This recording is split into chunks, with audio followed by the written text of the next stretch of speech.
And now to the Israel-Hamas war, and in the backdrop of the ongoing relentless strikes in Gaza, an Israeli minister has drawn severe criticism for suggesting dropping a nuclear bomb on the war-torn region. The comments were made by Israel's Heritage Minister Amihai Eliyahu during a radio interview.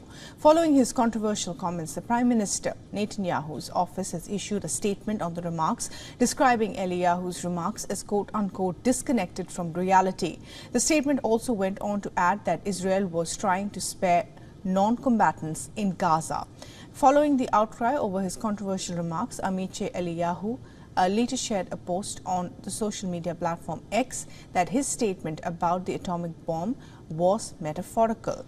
Meanwhile, on the war front, Israeli strikes have heavily bombarded Gaza late last night. The territory saw numerous large blasts, fires and rising thick smoke. Around a dozen explosions were caught on camera across the border in Gaza in just a period of 20 minutes. Israel's Iron Dome intercepted a number of rockets over the sky of Tel Aviv. Rockets exploding in air were seen close from the city's skyline. The Israeli army has also released footage showing tanks and soldiers proceeding into Gaza, as well as targets being hit by airstrikes. Israeli soldiers deployed on the army vehicles and have shot towards designated positions from there.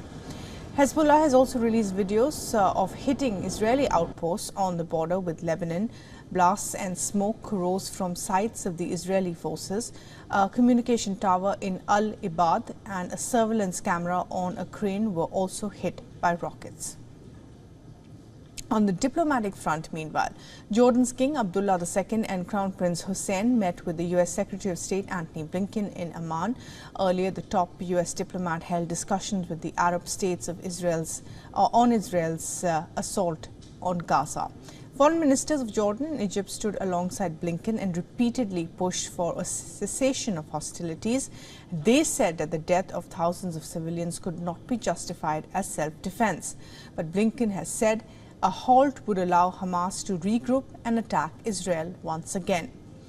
As the war continues to escalate, pro-Palestinian demonstrators staged protests in London, in Berlin, in Paris, in Ankara, Istanbul and in Washington, and called for a ceasefire in Gaza.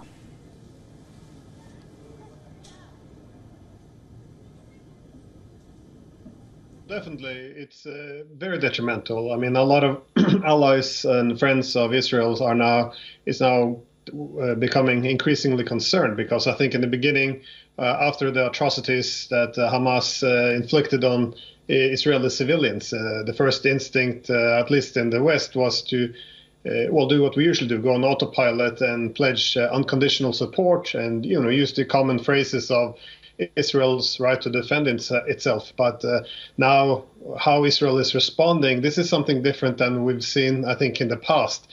The sheer brutality of it and the indiscriminate attacks on Gaza, in which they now deliberately attacking hospitals and a lot of civilian targets. So I think among Israel's allies, I think there's even a concern that they might be becoming complicit in ethnic cleansing or even genocide if they continue this path. So I think while they're alienating a lot of friends, they're also agitating a lot of adversaries, which might jump into this fight. So I think it's a very dangerous path that the Israelis have chosen here.